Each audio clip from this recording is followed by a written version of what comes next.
to Wildwood Cottage and welcome back to Wales. It's lovely to have you here. Hope you're all doing well and hope you're all having a good week. Sorry I didn't make it back to you on Sunday, but I had rather a busy few days. I've been getting my tax return ready because in here in the UK, it needs to be in by the 31st of January, and I left it till the last minute. I completely forgot about it again. I always do every single year. You'd think after 20 years that I'd have it all sorted by now, wouldn't you? And that I'd have all my eggs in one basket. Well, I don't. I never do. They're always all over the place. Typically, even my hen's eggs are always all over the place, in the chicken feeder, on the table, in the egg box. So yeah, I'm no different with my eggs than I am with my tax return.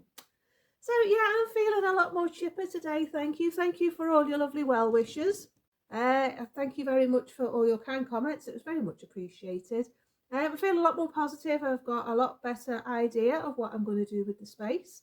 The greenhouse is still in the tree. I haven't been able to get out there with having the tax return to do with the weather. I spent some lovely time with my husband over the weekend, so it's still in the tree. I will get it out the tree. I'm going to try and do that tomorrow because it's raining today, but it's going to be sunny tomorrow. I'm sat in the sitting room. I don't normally come in here, but the fire's too hot. It's 10 degrees outside. It's quite mild. And I've had the fire on since 7:30 this morning, so I can make my cups of tea and my breakfast, because my husband's taken the kettle to work. I'm trying to get myself into a routine of not using the electricity. I got my electric bill last week, and for 3 weeks electric, it was £75, something like that, just over 3 weeks, 24 days. So yeah, I decided I'm going to try and not use it as much as I can and set myself the challenge of seeing how I can light my home overnight without being able to having to use the electric. So I've got myself a nice little setup now in the sitting room. I'm pretending I'm having my own blackout, just like they did in the war, except there's no bombs. But yeah, I've got a little rechargeable light that I plug in now, that I've got set up now, and that's inside my lampshade at the side of the chair.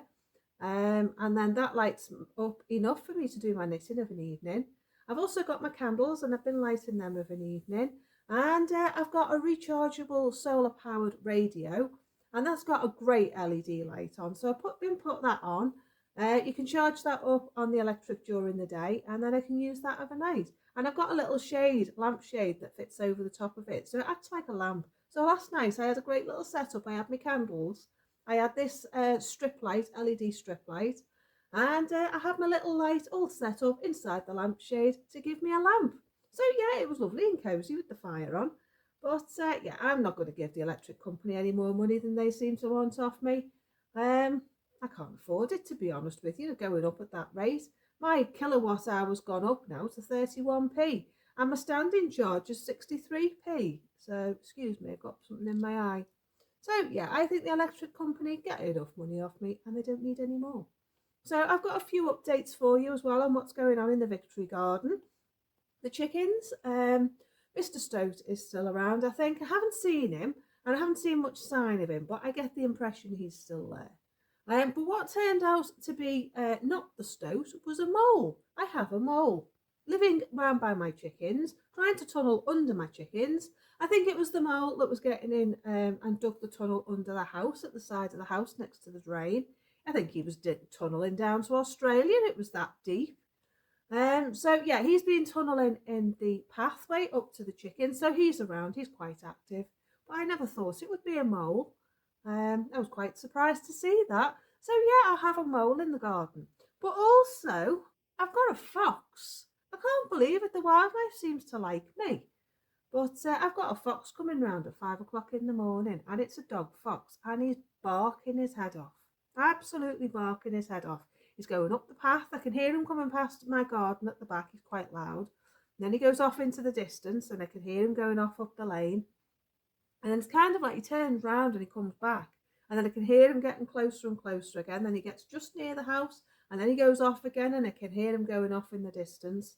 And Saturday morning, I could hear him going off down the forestry track because his bark was echoing as he went. So yeah, he's been around for about a week. I've told the farmer, because I feel like I should tell the farmer, because the lambs are going to be coming soon. And they're not very nice with the lambs. So yeah, I went down to see the farmer the other day and told him, and apparently there's quite a few foxes around here at the moment. There's one on the hill in that direction, one on the hill in that direction, the one outside here at the back here, and then another one down the road. And there's a lady with chickens down the road, so I just hope her chickens are okay. She's about half a mile away, so I just hope her chickens are all right. But what I thought that we'd do today is I thought we'd do the pasties, because I can't get out in the garden. I can't show you much outside. So I thought that we'd just hang out in the kitchen, do some pasties and sit in front of the fire and have a little look at some books that I've bought. So I think that's going to be it for today. But Sunday, coming up, I've got some fish cakes, a fish cake recipe for you. And we're going to have a potter in the garden, because I've got some video clips that I did for you the last couple of weeks that I haven't put together yet. And I thought I'd put them together and just show you some of the things I've been getting up to in the Victory Garden, because the Dig for Victory Garden is coming on apace. I've sorted out the polytunnel now, so I've got the footage of that to show you. I've got plans in mind of what I'm going to do in there. So in the video next Wednesday, we'll discuss that. And then hopefully, well, as soon as the sun comes back, I'm going to get stuck into getting the ground prepared. And I've also got plans for doing some seeds as well. So there's plenty to come in the next couple of videos. We're going to be starting the seeds off for the Victory Garden. But we'll talk about that in the next video. So I'm just going to have my cup of tea. And then once I've had that, I'll meet you back in the kitchen. And we'll go and get on with our pasties. So see you in a minute. Right, okay, so what I'm doing now is I'm just chopping my vegetables. Now, I wouldn't switch the camera on. You don't really want to see me doing that, do you? But I'll turn you down. So this is what I've got for my pasty. I've got a little bit of potato. I'm going to add another one to it. Just chopped up in chunks like that. Not too big, not too small. And then I've got carrot. Again, just that kind of size chunk. And then I've got sweet potato. That kind of size chunk, because that mushes down quite readily. So you don't want it too small, you just get mush. And I've got parsnip as well, just that kind of size. So all that's going in my bowl, just going in there. And then I'm going to mix it together.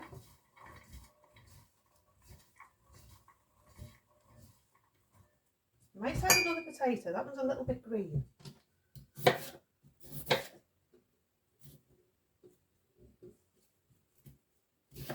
For all you eagle-eyed viewers out there, I am using a chopping board today. I don't always use one because we have a no scratch board worktop, but I thought I'd use one today. Be professional. So yeah, there's my potato. Just roughly chopped. You see, everything would have been about time during the war. They wouldn't have had a lot of time. This would have been quite time consuming cooking meals. So they would have done it as quickly as possible. So that's what I'm doing. Right, I'm going to put a bit of this in because I like it. This is my, it's a kind of Vegemite Marmite type of thing. It's a yeast extract. Half a teaspoon, because it's quite strong. You don't need a lot. So just about half a teaspoon. I've got about 200 millilitres of water in my jug. I'll pour that in. That's all I'm putting in. I'm going to put a teaspoon of mixed herbs in. Everything level, it says in my books. So whatever you're doing, level it off. And I'm going to put the same of curry powder in and level it off. And if I need more, I'll put more in once it's cooked. And then ground a pepper and some garlic granules. I'm going to put half a teaspoon in. Remember, level it off. So that's now going to go on my hob. It's going to go on my log burner. It's going to cook quickly. Put that on the stove and put that one on the stove. This one is my fish pasty. Now this just needs warming up. It's been cooked, but warming it through will do it the world of good. I remember in wartime you could use any vegetables you could get your hands on. There wasn't a ration on them. They may have been in short supply, some things, if you're in a city, but you could use as much as you want. So don't skimp on your vegetables. Fruits, a bit harder to come by. They mainly get seasonal, mainly foraged for them. Bananas were hard to get. Anything that came from abroad basically was hard to get. And they tried to grow as much as they could. So keep that in mind when you're preparing. if you want to be true to the recipes like I want to be. So yeah, I'm going to go and put these on my stove, make myself a cup of tea, and I'll meet you back in the kitchen. Right, so I found my making pastry recipe. We're using this one in the almond flan recipe. And I'm using short crust pastry, so I'm using 6 ounces of flour. I'm using self-raising flour, so I don't need baking powder, but it needs using up. I've got British self-raising flour. I think this one's from Lidl. This is vegan, so I'm going to use that. So I need 6 ounces of that. I'm going to put an egg in, but what I do is I use less fat and an egg. And what I find is the fat in the egg increases the fat content in the pastry. I know eggs were rationed during the war, but if you had your own chickens, you could forfeit your egg ration to buy chicken feed to feed your chickens, or you could pass it on to somebody else. I'm not going to use margarine, I'm going to use butter because I can't eat margarine. I'm not going to make myself sick doing this challenge, but we do get 200 grams of butter in our ration because I'm using my husband's ration as well because he hardly ever uses butter. So we've got 200 grams of butter every week because we've got 100 grams each. So I can afford to use it in this. And I'm only going to use 1 ounce of butter and that's it. And my egg and then water. And I want 6 ounces. Right, so there's my 6 ounces of flour. And it says 1.5 to 2 ounces of fat. Now I'm just going to use 1. Which is probably about a tablespoon. So that's my butter. That's all I'm putting in. And what I do is I make it into a crumb. Work the butter into the flour. And then use a whisk. And what that does is that puts air into your flour. You don't want to handle the flour too much yourself, because I think that makes for a tough pastry. So the next thing I'm going to do, I'm going to put my egg.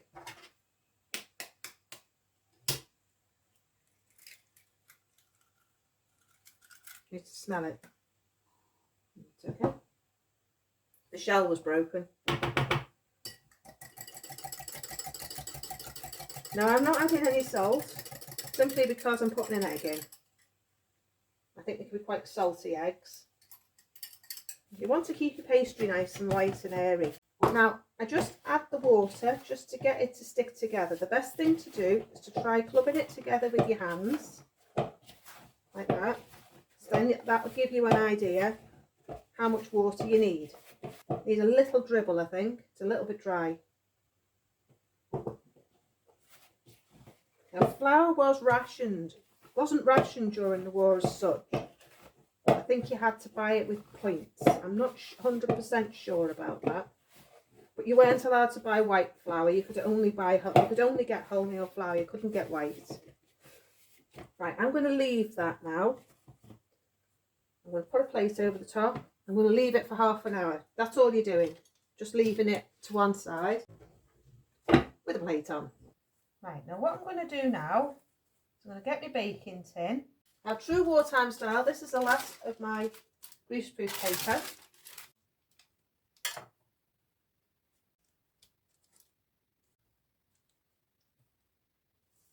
Now I've got coleslaw to serve these with. I'm into that coleslaw I showed you the recipe for the other day. Right, so these are my curry pastries now. It's more of a hash, like a corned beef hash type of mixture. And that's perfect. As far as I'm concerned, that's perfect. Smells lovely. Same again, bit of milk.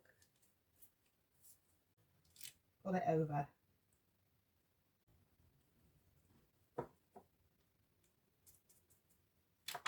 In some spots it's gone too thin, in others it's gone too thick. So I'm just going to pick a bit of pastry off again. Stick it on. My mum says if you've got milk on it, you can pretty much do what you want with it. I think the problem is my pastry is warming up. The heat of the food. Should have let it cool first.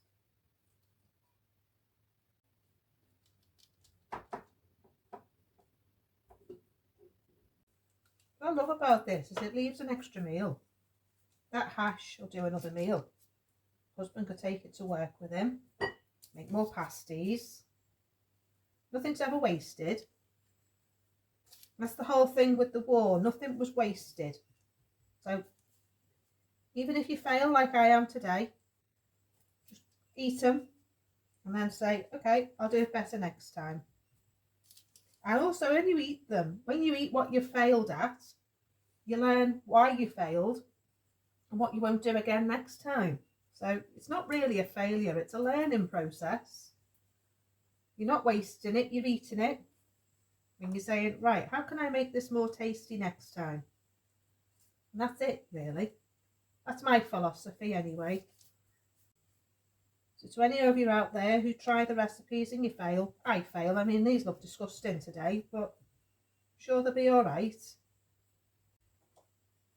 I think maybe my mixture was a bit wet in my pastry. I put a bit too much water in and it didn't recover. So there you go. They're going to go in the oven for about half an hour and we'll see what the disaster is when they come out. So here's my oven. At the moment it is, oh, it's quite low because I didn't shut the door, did I? Let's get the heat up. So there'll be about half an hour. There is wood in there, maybe need a bit more wood.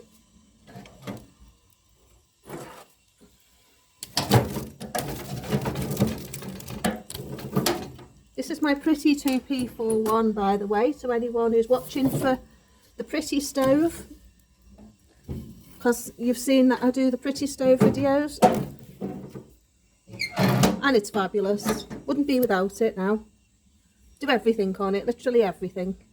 Right, so they're going to stay in there for about half an hour and I'll show you them when they're cooked. Excuse my hat, but it's very, very cold here today and I'm cold. So what I thought I'd do was, I don't know whether you remember, but last week my brother moved house and I got lots of plants. Really pleased, I got loads. He had quite a bit in his garden. It didn't look that much when I first went, but he did have a lot.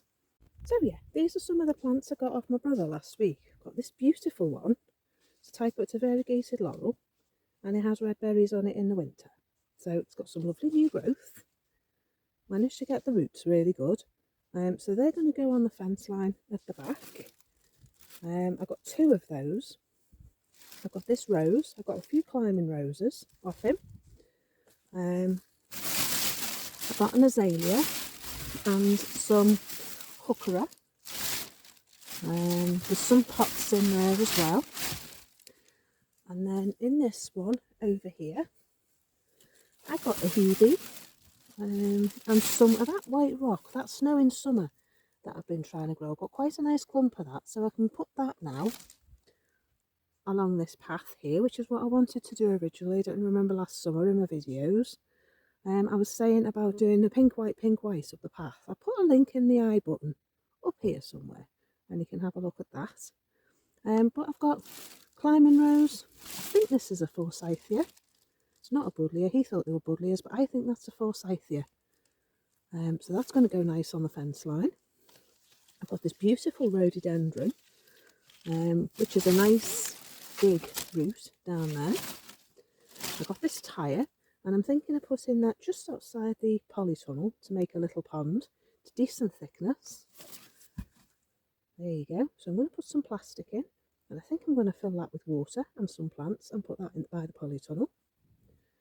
I've got this old bed frame which I knocked apart and I've got plans for that which I'll show you in a minute. And then if we go down here and find the wheelbarrow, I got all this as well. No idea what these are. I think they're dogwood. He thought they were buddleia, but I don't think they are. Unless they're a cultivated buddleia. So I've got 2 bags of them. There's 4 plants altogether. And then in here, I've got some more roses. These are climbing roses. Very sharp. This is a dog rose, which is going to have nice rose hips on it. So I'm happy about them. But not only that, but I got these. Not sure what that is. I think that's a honeysuckle. Not sure what that is. but it's got this flower on the top here. I've got some heather. Got this, not sure what it is, but it's in a nice pot, so I'll wait and see what it does and then try and identify it. Another heather here. Over here, I got another rose. Got a couple of pots that I'm not sure of. I think that one's a fuchsia, but he thinks it's dead, but I still think it's alive. It's got some nice bits of shoot on it. It's still quite floppy. This was a hydrangea, he said, but no, it was not. This was an annual, but it's not doing anything, obviously. So I'll see if that comes back. And then I've got this, which I'm not sure what it is, but it looks very pretty. So I'm going to tidy it up, and that's going to go in the border. I've got another heather there. And then along here, got another annual.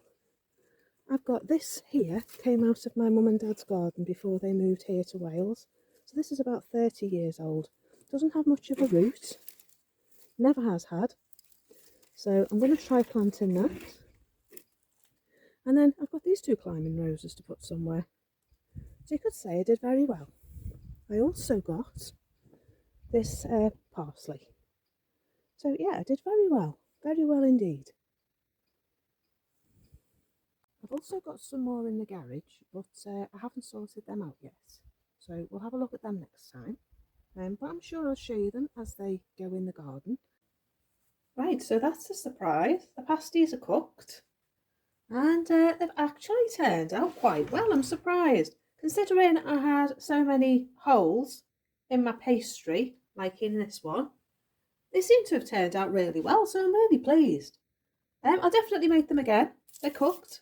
Cooked on the bottom, cooked on the top. Yeah, that'll make a nice lunch, that. We can just have one of them with a bit of couscous. Husband can take one to work, and that's a nice dinner. These are the two fish ones. They look really nice. I might put the rest of that mixture in. Another one.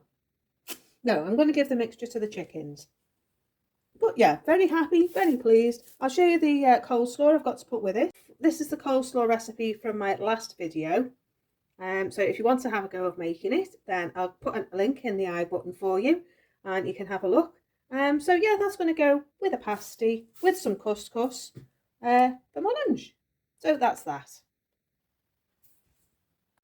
Oh, what a chaotic few hours that turned out to be. And none of my doing either. Poor neighbour. BT turned up completely confused. Put the two neighbours' BT accounts in my address. And they're unable to fit it for either of them. So yeah, I've come back down to the polytunnel. Here we are. And I'm going to have a look at the mess. So, you know I was going to do the cloche garden. Well, I went and priced the cloches, and for something that was about 90 centimetres long by a foot wide was 12 quid. And I'm not going to pay £12. I want 7. So that's a lot of money. So what I decided to buy was this stuff. I'll turn it around and show you. I decided to buy plant warming fleece. It says it's 15 square metres. It's 10 metres wide by 1.5 metres long. So what I thought I could do was try and make some hoops with some farm wire, because I've got loads of fencing wire and it's quite thick. So I thought I might be able to turn that into hoops, pop this over the top and then pop it on the garden and try and make my own cloches, because I was looking at them and I was going to buy a cloche and it was 3 metres long and it was £14.99. And I thought, well, for the price of this, I mean, for 1.5 metres long, I've got 2 packets, by the way, so I've got 30 square metres of it. So that's plenty for that part of the garden. So I thought I could run it up on the sewing machine with some channels through it, pop some wire through it and pop it in the garden and do it that way. And I'm sure that's going to work. So yeah, if I tie the bottom of it as I put it on the soil, I can get the hoop nice and tight and stick the posts in the ground, stick the posts in the ground and use it as a cloche that way. So that's what I'm thinking for that. Excuse the banging, the man at the back's burning beehives. Apparently they're contaminated, so they can't use them. They look really new as well, which is a shame. But I've managed to score the framework of it, not the bits that go inside where the bees work, but the actual outside part. So I've been sorting my cupboards out with it. I've got 48 of them. So I'll show you them when I go and get them over the weekend, and I'll pop them in the next video. But yeah, I've got all sorts of ideas. I've managed to sort out 2 cupboards. I've sorted out all my crockery in one cupboard. I've sorted out all my metal tins in the bottom of the same cupboard. And then I've sorted out under the sink and put all the bottles and everything away. So it looks really tidy in there now. So I'm very pleased. I've also got the pantry to finish sorting out, so I'll do that at some point. But my job today is to sort out this mess. As you can see, it's a tip, it needs sorted out. So I thought that's what I'd do now and show you what I'm going to be doing. So the first thing I'm going to do is I'm going to get rid of all the old plants from last year and try and make some sense of the soil, because what I thought was I could at least put the frames on the soil for the time being. I'm not starting my seeds at least until February, maybe even in March, so I've got a while yet. I've got the plastic to clean on the outside. I'm going to try some vinegar and that peppermint oil on that to get that clean. So on a nice sunny day, I've got to get the hose pipe out and get that done. So yeah, there's plenty to be getting on with before the seeds can be done, and I'd like to get my new fruit trees planted in some soil so they can sit in here and wait to go out in the garden when the weather's a bit better. So that's my plans for this afternoon. That's the farmer going in and out the gate. So thankfully he's not brought me any more wood, which is good.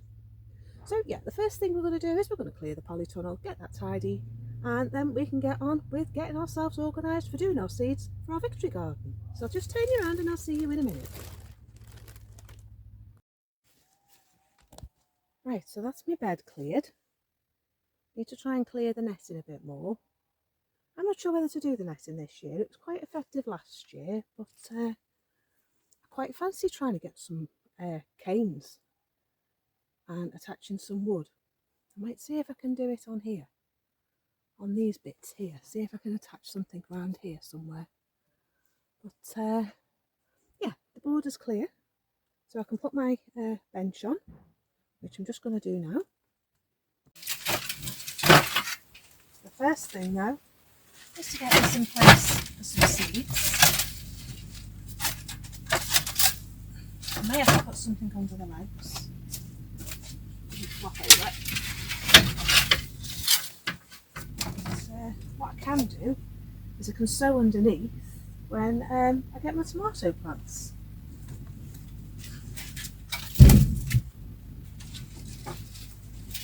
So yeah, that's that in place. Now I've got my pieces of wood, give me a sec, and they're going to go on the top of the bench,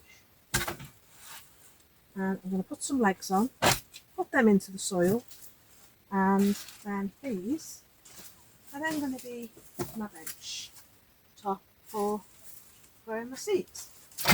So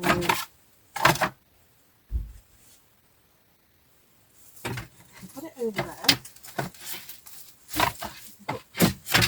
like that, attach your leg to it, and then put this back on the top, over the top. I think that's going to work out nicely. I was wondering how I was going to do that.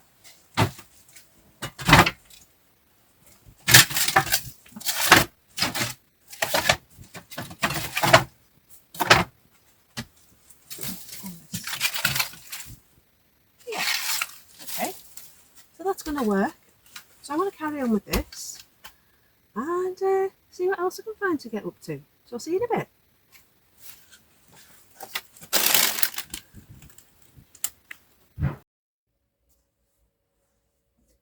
Right, so I'm just waiting for the fire. It seems to be going really cold again today. I think it's just the weather.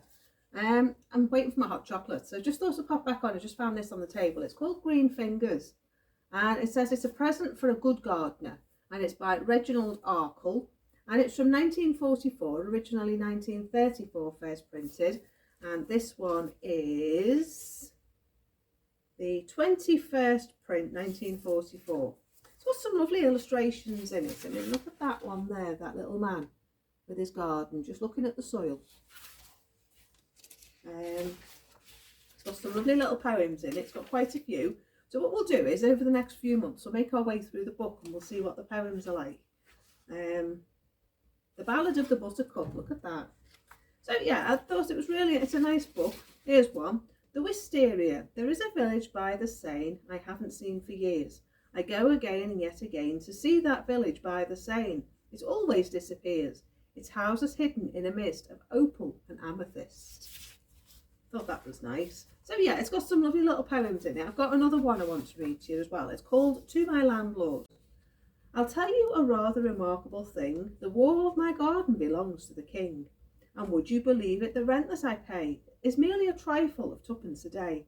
The garden, I have to admit it, is small, but you should see the roses I grow on the wall. And that was August 1934. So I think we'll have a little look through some of these when I come to you, and we'll make our way through. Some lovely poems in here. Do you want another one? The Lady of the Lamp.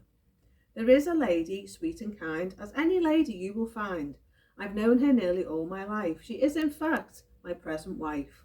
In daylight she is kind to all, but as the evening shadows fall, with jam-pot, salt and sugar tongs, she starts to right her garden's wrongs. With her electric torch she prowls, scaring the nightjars and the owls, and if she sees a slug or snail, she sugar tongs him by the tail. Beware the pine tree's withered branch, beware the awful avalanche, and slugs that walk abroad by night, beware of my wife's electric light. Lady of the Lamp. So yeah, I thought that was a rather nice book. I was chuckling to myself while I was reading it in the charity shop. So I just thought I'd show you. So I'm just going to get my hot chocolate and then we'll go back outside. So see you in a bit. Right, so I think that's it for today. And I've not got much to do in the house. As you can see behind me, it's very dark. It's very black out there. I've got to go and see the chickens yet. But yeah, so I think that's it for today. And I will see you in the next video. So if you've enjoyed my video today, do like and subscribe to keep up to date with my wartime challenge. Hit the notification bell and that'll tell you when I upload new videos. And I'll see you in the next video. So enjoy the rest of your week and I will see you soon. Take care. Bye for now. Bye bye.